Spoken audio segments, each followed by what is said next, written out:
ବିକାଶାତ୍ମକ ପଦକ୍ଷେପ। ବିକାଶାତ୍ମକ ପଦକ୍ଷେପ ଆପଣଙ୍କୁ ଜଣାଏ ଯେ କ'ଣ ଆପଣଙ୍କ ପିଲା ବୟସ ହିସାବରେ ସଠିକ୍ ବିକାଶ କରୁଛି। ଚାଲନ୍ତୁ ଦେଖିବା 10 ରୁ 12 ମାସ ପିଲାଙ୍କ ପାଇଁ କେଉଁ କେଉଁ ବିକାଶାତ୍ମକ ପଦକ୍ଷେପ ଥାଏ। ବିନା ସାହାରାରେ ଛିଡ଼ା ହୁଏ। ବସ୍ତୁଗୁଡ଼ିକୁ ନିଜ ଆଙ୍ଗୁଠିରେ ଧରେ।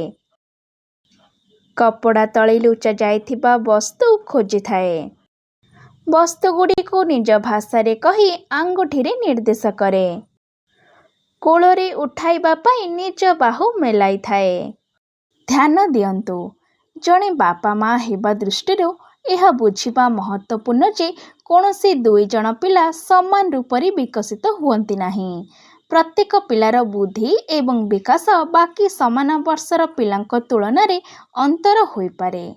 ଏହି ଗତିବିଧିଗୁଡ଼ିକ ଆଧାରରେ କୌଣସି ପିଲାର ବିକାଶରେ ବିଳମ୍ବକୁ ମାପିପାରିବା ନାହିଁ, କିନ୍ତୁ କେଉଁ କ୍ଷେତ୍ରରେ ବିଳମ୍ବ ହେଉଛି ଏହା ଚିହ୍ନିବାରେ ନିଶ୍ଚୟ ସାହାଯ୍ୟକାରୀ ହୋଇପାରିବ।